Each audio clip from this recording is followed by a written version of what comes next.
Asian news India channel में आपका हार्दिक स्वागत है। आज हम पहुंच चुके हैं प्रयागराज, जिसको पहले इलाहाबाद भी कहा जाता था, और अब कुछ ही क्षणों के अंदर यहाँ जो रेलवे के all India SC/ST railway employ association है, उसका ZEC कमेटी का कुछ ही देर में चुनाव होने जा रहा है। और आप देख सकते हैं कि यहाँ पदाधिकारी भी मौजूद हैं और यहाँ पर कैंडिडेट भी पहुँच चुके हैं और मतदाता भी यहाँ तादाद के अंदर पहुँच चुके हैं। अभी देखते हैं कि आप देख रहे हैं, मैं ये बैनर आपको दिखा रहा हूँ कि ये है zonal executive committee all India SC/ST railway employ association का।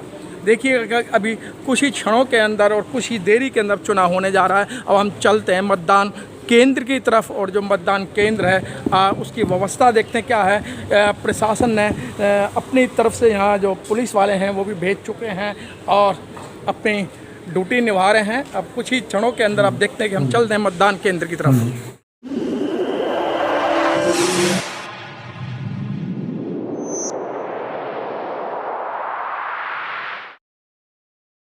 हेलो आज हम उत्तर प्रदेश के अंदर हम बात करें प्रयागराज से। जोनल एग्जीक्यूटिव कमेटी जो all India SC/ST railway employ association का नॉर्थ सेंट्रल रेलवे जोन का चुनाव बड़ी शांतिपूर्वक हो रहा है। इसे कहते हैं लोकतंत्र। लोकतंत्र के अंदर मतदाता अपने मत का प्रयोग करेगा और किसको चुनेगा वो उसके ऊपर निर्भर करता है। चुनावी प्रक्रिया शुरू है और अभी तक का जो देखा गया है कि उसमें 7 वोट डल चुके हैं, और जो हमारे बीच में जो वोटर आए हैं उनकी इच्छा हम लेते हैं कि वो किस तरीके से सपोर्ट करने आए हैं। लोकतंत्र की जो प्रक्रिया है उन्होंने लग रही है नहीं लग रही है सामने जुड़ चुके हैं। जिस तरीके से आप देख रहे हैं कि कहीं भी कोई बात होती है सब महामंत्री जी के ऊपर ही आ जाती है। सर, आज का फिर लोकतंत्र चुनाव का जो 3 साल बाद होता है, फिर आपने एक मेला लगा दिया, तो सर इस मेले से आप कितने संतुष्ट हैं और जो पदाधिकारी हैं वो किस किस तरीके से? देखिए, ऐसा है कि ये साइड में और बीच में NCR का जोनल कार्यकारिणी हमारा प्रयास यही रहता है कि जो हमारा बायलॉज है, बायलॉज के तहत कोई भी चाहे ब्रांच हो, डिवीज़न हो या जोन हो, उसकी प्रक्रिया बायलॉज के तहत सुनिश्चित की जानी चाहिए। हमने पूरे इंडियन रेलवे में यही प्रयास किया है कि चुनाव के माध्यम से या आपसी सहमति के माध्यम से कार्यकारिणी बने तो बेहतर यही होगा, क्योंकि जब कभी भी कोई चुनाव होता है और चुनावी प्रक्रिया जब सीक्रेट बैलेट पे आ जाती है तो आपस में मतभेद होना निश्चित है कि एक ग्रुप इस बात से संतुष्ट रहता है कि मैं चुनाव जीत जाऊंगा, और एक ग्रुप को इस बात से असंतुष्ट रहता है कि इस प्रक्रिया में कोई न कोई ऐसा कार्य किया जा रहा है जिससे कि मैं चुनाव हार जाऊंगा। तो ये एक सामाजिक संगठन है, जैसे कि हमारे प्रिंसिपल साहब ने बताया, ये कोई राजनीतिक संगठन नहीं है और ना ही ये कोई इस तरीके का मतलब जो बाज़ारों में संगठन बनते हैं वो है। ये एक बाबा साहब डॉक्टर भीमराव अम्बेडकर के भावनाओं को, उनके विचारधाराओं को लेकर के ये संगठन बना है, और प्रयास ये किया जा रहा है कि किसी भी तरीके से ये संगठन मजबूत हो और जितने भी अनुसूचित जाति जनजाति के हमारे कर्मचारी जो अन्य संगठनों में हैं या जो कर्मचारी हमारे संगठनों को समर्थन नहीं कर पा रहे या साथ नहीं लग पा रहे, वो एक एक कर्मचारी हमारे संगठन से जुड़े और ये महसूस करे कि all India SC/ST railway employ association एकमात्र ऐसा संगठन है कि जो उनकी सुरक्षा संरक्षा और जो उनके अधिकार हैं उनको हासिल करवाने में पूर्ण रूप से पूरी मदद कर रहा है।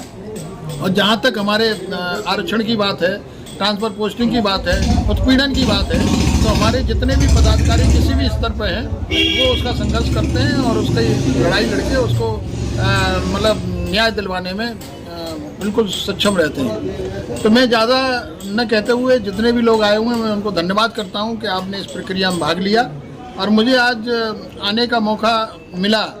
मैं वैसे तो चुनाव पर्यवेक्षक मैंने नामित किया था प्रेम सिंह जी जो जोनल नॉर्दर्न रेलवे के, लेकिन कुछ NCR में विवाद था। मैंने ये सोचा कि मेरे जाने के बाद में कुछ विवाद शांत होगा, लेकिन कुछ लोग यहाँ पर उपस्थित नहीं है, ये दुर्भाग्य है मेरा। लेकिन माननीय लालसा राम जी जो पिछले हमारे 20 साल से हमारे सुख दुख के साथी रहे हैं और वो पूरे वक्त में भी इन लोगों ने हमारा साथ दिया है, जब दिल्ली के अंदर नॉर्दर्न रेलवे एक रेलवे था, बाद में ये एनसीआर बना, वो सेंट्रल रेलवे से पार्ट आया, तब ये इलाहाबाद आ गए थे। लेकिन इन्होंने हमेशा प्रयास किया है कि ये संगठन को मजबूत करें और संगठन को मजबूत करते हुए इस संगठन को आगे ले जाने का काम करें। कुछ ऐसी भ्रांतियां हैं, कुछ आपस में इस तरीके के गतिरोध या मतभेद पैदा हुए हैं जिनकी वजह से इनमें आपस में मतभेद हुआ। लेकिन मैं विश्वास दिलाता हूं कि जो वास्तव में संगठन का हितैषी है, वास्तव में जिस आदमी ने संगठन में संघर्ष किया है, वो हमेशा इस संगठन को मजबूत करने के लिए काम करेगा, चाहे वो किसी पद पे हो या ना हो। मेरा ऐसा मानना है। और अंत में मैं मतलब जो हमारे जो उपलब्धि है, हमारे वैज्ञानिकों ने जो उपलब्धि हासिल की है आज की डेट में, कि हमारा जो देश है दुनिया का नंबर 1 देश पहुंचा है, जो चंद्रयान 3 जो साउथ पोल पर अभी तक 3 कंट्री पहुंच पाई हैं चंद्रमा पे, लेकिन इस साउथ पोल पर पहुंचने वाला हमारा अकेला देश है। तो मैं उन तमाम वैज्ञानिकों को बधाई देता हूं और देशवासियों को बधाई देता हूं कि हमने एक वैज्ञानिक उपलब्धि हासिल की और अंधविश्वास और पाखंडवाद से ऊपर उठ करके हमने विज्ञान को देखा है। सर, देखा जाए all India SC/ST railway employ association वैसे तो एक वेलफेयर सोसाइटी के रूप में काम करती है, पे बैक टू सोसाइटी का भी काम कर रही है। आज के चुनाव प्रक्रिया में जो कैंडिडेट चुनाव लड़ रहे हैं, चाहे वो हार रहे हैं या जीत रहे हैं, लेकिन आपके आशीर्वाद के आकांक्षी हैं, तो उनको किस शब्दों में आशीर्वाद देंगे? देखिए, मेरा आशीर्वाद हमेशा हर उस मतलब कर्मचारी, हर उस पदाधिकारी के साथ है जो संगठन से जुड़ के काम कर रहा है। चुनाव तो एक साधारण प्रक्रिया है, वो बायलॉज के हिसाब से होनी है। कोई ना कोई तो चुनाव जीतेगा, कोई हारेगा, लेकिन हारने वाला भी उतना ही मजबूत व्यक्ति है, हारने वाला भी उतना ही एसोसिएशन को सहयोग कर रहा है जितना जीतने वाला सहयोग करेगा। तो मैं जीतने वालों को भी ये मतलब अनुरोध करूंगा, जो भी जीत के आएगा, कि हमारे जो सम्मानित पदाधिकारी हैं जो चुनाव में किसी वजह से रह गए हैं या जो चुनाव से वंचित हो गए हैं, उनको सभी को गले लगा करके संगठन को मजबूत करने के लिए एक एक आदमी को जोड़ने का काम करेंगे। चलिए सर, अभी ट्रेड यूनियन का एक महा रैली हुई जिसमें आपको भी आमंत्रित किया गया। आप ट्रेड यूनियन के मंच पर जाके आपने ओपीएस के समर्थन में उनका समर्थन किया है। तो सर, ये एनपीएस और ओपीएस जो है वो ऑल इंडिया SC/ST वालों के लिए भी लागू होती है? देखिए, ये हम पहले भी इस बात को कहते रहे हैं आपको कि all India SC/ST railway employ association एक वेलफेयर ऑर्गेनाइजेशन है और वो अपने कर्मचारियों की लड़ाई लड़ने में सक्षम है, वो अपने आरक्षण को बचाने में सक्षम है, वो हमारे कर्मचारियों के प्रति होने वाला उत्पीड़न है उसको बचाने में सक्षम है। लेकिन कोई भी संगठन जो आम कर्मचारी की बात करता है, आम कर्मचारी की समस्याओं को लेकर के आगे चलता है, जैसे निजीकरण की समस्या है, आपका प्राइवेटाइजेशन आउटसोर्सिंग की समस्या है, उसमें जो भी संगठन जो आगे अग्रणी भूमिका निभा रहा है और India SC/ST railway employ association उसका हमेशा साथ दिया है। और इसी क्रम में एनपीएस और ओपीएस है, क्योंकि जो एनपीएस है उसके बारे में आपको बहुत सारी जानकारियाँ हैं, जो बहुत बड़ा आंदोलन हुआ था मंच के माध्यम से लोगों ने दी थी, और उसके अलावा भी आप लोग आए दिन इंटरव्यू लेते रहते हैं। लेकिन हमारी मांग ये है कि एनपीएस को खत्म करके ओपीएस मिले, उससे आम कर्मचारी के साथ साथ अनुसूचित जाति जनजाति कर्मचारी के जो नए जो भर्ती हो रही हैं या जो हमारे 2004 के बाद जो कर्मचारी आए हैं उनको भी इसका लाभ होगा। इसलिए हमने इसका ओपीएस का, एनपीएस और ओपीएस का समर्थन किया। एनपीएस खत्म करके ओपीएस बहाल होना चाहिए। लेकिन सर, जितना काम इस समय जो लादा जा रहा है कर्मचारियों पर, और रिटायरमेंट ही होती है, वो सेवानिवृत्त हो जाते हैं, वहाँ भर्तियाँ नहीं होती हैं, लेकिन काम पर काम बढ़ाए जा रहे हैं सर। देखिए, ये भी मतलब दुर्भाग्य की बात है कि आज जो हमारे इंडियन रेलवे जो एक बहुत बड़ा एक मतलब संस्थान माना जाता था जिसमें मैक्सिमम रोजगार दिए जाते थे। जो भी बच्चे पढ़ते हैं वो उनको उम्मीद होती थी कि हमें अगर मैं पढ़ाई अपनी पूरी कर लूँगा तो कम से कम कहीं नहीं तो रेलवे में मुझे रोज़गार मिलेगा। लेकिन आज रोज़गार वो धीरे धीरे ख़त्म होते जा रहे हैं। धीरे धीरे जितने भी कार्य हैं वो आउटसोर्सिंग होते जा रहे हैं, चाहे वो वर्कशॉप का हो, चाहे वो सफाई वालों का काम हो, चाहे वो अन्य डिपार्टमेंट के इंजीनियरिंग डिपार्टमेंट के काम हो, वो आउटसोर्सिंग होते जा रहे हैं। और आउटसोर्सेज और उसमें जो भर्तियाँ होती हैं वो इस तरीके से नहीं होती जिस तरीके से सरकार करती है। तो मैं सरकार जो भर्ती आज की प्रक्रिया है उसमें बहुत सारे खाली पद जो इंडियन रेलवे में पड़े हुए हैं उनको भर्ती करने की प्रक्रिया जारी नहीं की जा रही, जिसकी वजह से जो हमारे वर्तमान में कर्मचारी हैं, चाहे वो लोको पायलट हैं, चाहे वो गार्ड हैं, चाहे वो अन्य डिपार्टमेंट में काम करने वाले, इंजीनियरिंग डिपार्टमेंट में काम करने वाले हैं, वो एक बहुत बड़ी मतलब भार में वो काम कर रहे हैं। हमारे लोको पायलट 14-14 घंटे गाड़ी चलाते हैं, रेस्ट बड़ी मुश्किल से उनको मिल पाता है। तो मेरा मतलब सरकार से अनुरोध है कि जो हमारे खाली पद पड़े हुए हैं उन्हें कम से कम भरने की प्रक्रिया जारी की जाए, जिससे कि जो हमारे कर्मचारी, जो हमारे आने वाले जो पीढ़ी है उनको रोजगार मिले। ठीक है, बहुत बहुत धन्यवाद सर। Thank you. जो वोट डालने वाले हैं इनसे मालूम करो। क्या नाम है सर आपका? संजय कुमार नाम है। संजय जी, कहाँ से आए, कौन से जोन से हैं? इलाहाबाद मंडल के हैं। इलाहाबाद मंडल से हैं। तो ये चुनावी प्रक्रिया चल रही है, कैसा लग रहा है आपको? बहुत अच्छा है। लोकतंत्र की चुनाव, लोकतंत्र के ही महत्व दिया जा रहा है जी। अच्छे ढंग से चुनाव हो रहे हैं, शांति प्रिय। कितने पदों के लिए चुनाव था आज यहाँ? इसमें 3 पद का है। 3 पद का है। राष्ट्रीय सचिव का है, उपाध्यक्ष सचिव का है और एक पद है। आइए और जानकारी देते हैं। सर आप भी वोट डाल रहे हैं? क्या नाम है सर आपका? तारकनाथ। पार्थनाथ? तारकनाथ प्रयागराज से हैं। प्रयागराज से। सर कैसी प्रक्रिया लग रही है? बहुत अच्छी प्रक्रिया है लोकतंत्र दिखाई दे रहा है? तो लोकतंत्र ये आपको all India SC/ST railway employ association के ही लोकतंत्र नजर आएगा? जी ये पूरे भारत का लोकतंत्र है, जी ठीक है।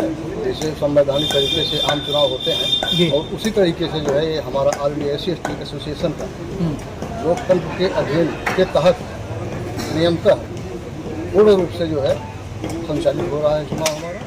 सर कितने और पद के लिए चुनाव सर? 3 पद के लिए। 3 पद के लिए चुनाव हो रहा है। तो आपने अपना मत दे दिया है, क्या लगता है जो आपने जिसको मत दिया है वो उसके चेहरे पे क्या रौनक है? तो अंदर की बात है। चलिए ज़्यादा आगे की नहीं है हमने। क्या नाम है सर आपका? महेश तिर्की जी, कहाँ से हैं आप? यहीं से हूँ, इलाहाबाद में। इलाहाबाद में पोस्टेड है? पायलट में लोको पायलट। मैं ब्रांच का सचिव हूँ, लोको ब्रांच से, तो इसलिए मैं तो आपने अभी वोट देने का मतलब समर्थन में आए हैं आप लोग? जी, इधर भाई साहब बैठे हुए हैं। आ जाओ खड़े सर मुस्कुरा रहे हैं, मुझे लग रहा है कि कुछ कैसा लग रहा है आपको? आपने वोट डाला सर? बहुत अच्छा लग रहा है जी। एक लोकतांत्रिक तरीके से निष्पक्ष चुनाव हो रहा है जी। इससे हम बहुत प्रसन्न हैं और हाँ। हम उनका अपना बहुमूल्य वोट देते हैं। सफल बनाएंगे। चलिए चलिए, आगे और उधर। आगे चलते हैं। जिस तरीके से लोकतंत्र की प्रक्रिया को बड़े अच्छे ढंग से अपनाया जा रहा है पहले और उधर उधर जो मतदाता 2 लोग खड़े हैं, इनसे बात करो। अपने वोट डालने आए, हम कुछ लोगों से बात करते हैं। क्या नाम है सर आपका? इनसे इधर उधर सामने आ जाओ, उधर सामने। क्या नाम है सर आपका? मेरा नाम जी और मैं तेज बोलें सर। जो इलेक्शन हो रहा है उसमें मैं कोषाध्यक्ष के लिए उम्मीदवार हूँ। कोषाध्यक्ष के उम्मीदवार हैं, मतलब कोष पे कब्जा करना चाहते हैं चुनाव के द्वारा? पूरी टीम का कब्जा होता है, मेरा कब्जा नहीं सर, कोषाध्यक्ष अरे यार, तुम पैसे नहीं निकलता है जी। नहीं, मेरी पूरी टीम का तो कैसी प्रक्रिया चल रही है सर? बहुत बढ़िया प्रक्रिया चल रही है। संतुष्ट हैं आप? बिल्कुल संतुष्ट हैं सभी हमारे जो कितने पद के लिए चुनाव है? ऊपर अलग उनसे बात अरे उधर ऊपर से उनसे बात करो। क्या नाम है सर आपका? सर मेरा नाम बालकृष्ण है, जी मैं एक्स्ट्रा डिवीजन स्टोर ब्रांच से का नाम है डिवीजन अध्यक्ष हूँ जी। क्यों? और हम लोग हाँ, वोट हाँ। करने के लिए आए हैं। हाँ यहाँ पे अभी आ लोगों रहे। का चुनाव है जिसमें जनरल सचिव का है, जनरल अपर सचिव का है, जो दोनों लोगों को हमने वोट सपोर्ट किया। बहुत अच्छी यहाँ पे वोटिंग हुई। चलो आइए और जानकारी लेते हैं। साहब साहित्यकार है, बहुत बड़े। चलो चलो आइए और जानकारी लेते हैं। ज़्यादा इधर उधर की बात जी। सर क्या नाम है आपका? मेरा नाम DF पिप्पल है। पिप्पल जी हैं, 24 ऑक्सीजन देने वाले हैं, कोई कमी नहीं है। सर सुना गया है कि अभी हमारे कुछ साथियों होता है कि आपने कुछ किताबें भी लिखी हैं, आप साहित्यकार हैं। हाँ, तो सिलेक्ट पढ़ लेते हैं। आपने साहित्यकार कह के मुझे सम्मानित किया, इसके लिए बहुत बहुत शुक्रिया आपका, बहुत बहुत धन्यवाद। तो सर आपने जो किताबें लिखी हैं वो क्या? मेरे ज़्यादातर काव्य संग्रह हैं जी। और अभी एक गद्य संग्रह भी आया है। करीब 5 पुस्तकें अभी तक मेरी आई हैं। एक मिनट। और ज़्यादातर जो दबे कुतले लोग हैं या बाबा साहब का साहित्य है या गौतम बुद्ध से रिलेटेड है, उन चीज़ों में ज़्यादा मेरे साहित्य में मिलेगा। चीज़ें तो और भी लिखी हैं लेकिन ज़्यादातर नहीं। पहले तो पीपल साहब आज के चुनाव के विषय में 2 बातें करना चाहेंगे। क्या आज की प्रक्रिया से कितने संतुष्ट हैं? क्या लगता है आज के चुनाव को लेते हुए? देखिए, चुनाव पहले आपको चुनाव की चीज़ें पूछनी चाहिए थी। हाँ। बहुत बहुत शुक्रिया आपका।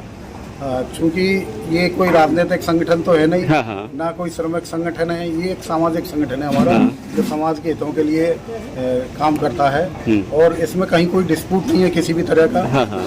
कुछ 2-4 लोग तो हर जगह मिलते हैं, लेकिन इस बार जो चुनाव हो रहा है 18 लोगों को की वोटिंग है, उसमें से मैक्सिमम लोग आए हैं जो वोट डाल रहे हैं। और सभी लोग संतुष्ट हैं, उससे कहीं कोई ऐसा जो चुनावी प्रक्रिया चल रही है कि उसकी ट्रांसपेरेंसी से आप कितने मैं बिल्कुल 100% उससे सहमत हूँ। हाँ। और मैं उस चीज़ का समर्थन कर रहा हूँ जो चुनाव प्रक्रिया चल रही है। क्योंकि मैं खुद चुनाव लड़ रहा था और मुझे सहायक चुनाव अधिकारी चुना गया था। मैंने उसी दिन रिजाइन कर दिया सहायक चुनावी अधिकारी से कि मैं नहीं बनना चाहता, क्योंकि मैं पार्टिसिपेट कर रहा हूँ इसमें। उसी दिन लिख के मैंने रिजाइन कर दिया था, इसीलिए कि पारदर्शिता इसमें आए, अदरवाइज तो मैं भी वहाँ बना रहता। हाँ। अच्छा पिपल साहब एक बड़ा महत्वपूर्ण सवाल है। आज देश के हालात देखा जाए, महंगाई, बेरोजगारी और तमाम तरह की जो है समस्याएं जो है मुंह फाड़े जो है इस देश के अंदर खड़ी हुई है। आपके काव्य संग्रह में अगर कोई ऐसी कविता है या कोई ऐसे शब्द हैं जिससे कि आपको देख रहे हमारे चैनल के माध्यम से लोगों का मार्गदर्शन हो सके, कुछ ऐसा सुना दीजिए। देखिए आजकल तो ऐसा हो रहा है, मैं आपको केवल 2 पंक्ति बताता हूँ नमूना के तौर पर। जो मेरी औकात है, लोग कोई अच्छा काम हो जाता है तो हर कोई कहता है कि मैंने किया है, और खराब हो जाता है तो कोई जिम्मेवारी नहीं लेता। चाहे उसको इस चुनाव पे मान लो, चाहे राजनीति में मान लो, चाहे समाज में मान लो। केवल 2 पंक्तियां मैं आपको बताता हूँ कि एक कवि ने कविता लिखने के मूड में कहा, एक कवि ने कविता लिखने के मूड में कहा, आहा आज का सूरज कितना लाल है, आज का सूरज कितना लाल है। इस पर एक नेताजी बोले, ये सब हमारी पार्टी का कमाल है। बहुत अच्छे।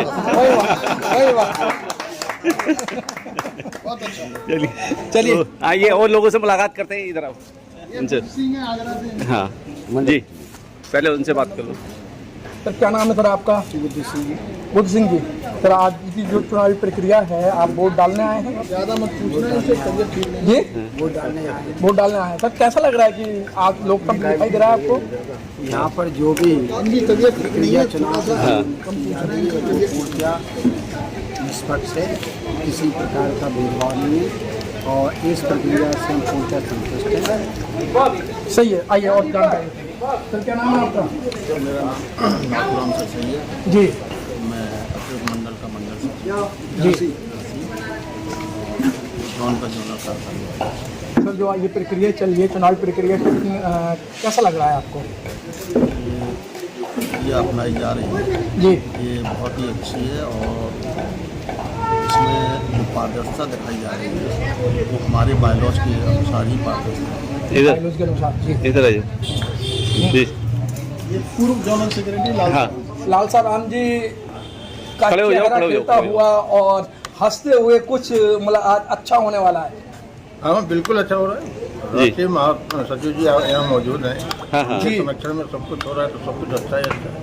क्या लगता है, जैसे पहले आप कहीं ना कहीं आपके हाथ में सारा सब कुछ था कार्यकारिणी का जो है, लेकिन ये कि कुछ आरोप भी लगे, कुछ जो है अच्छी बातें भी हुई तो कुछ बुरी बातें भी हुई, क्या कहेंगे उन बातों को लेकर? देखिए मैं all India railway employees association NCR उत्तर मध्य रेलवे का 2007 से लेकर के 2023 तक जोनल सेक्रेटरी कार्यभार संभाला है।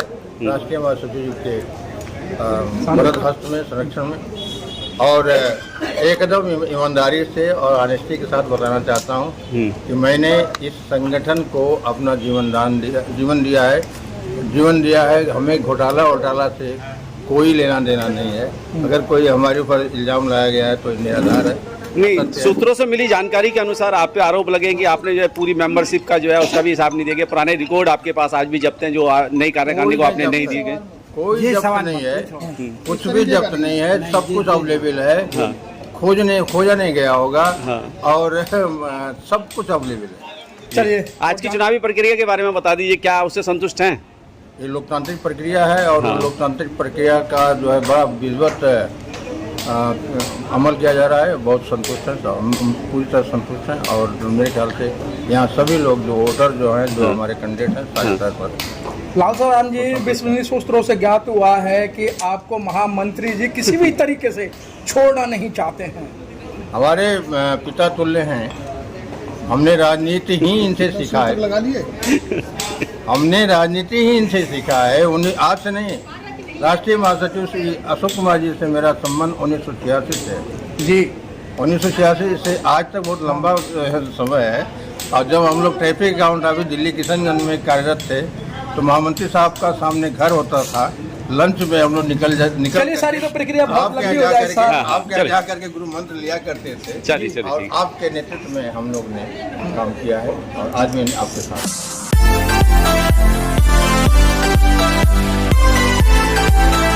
है।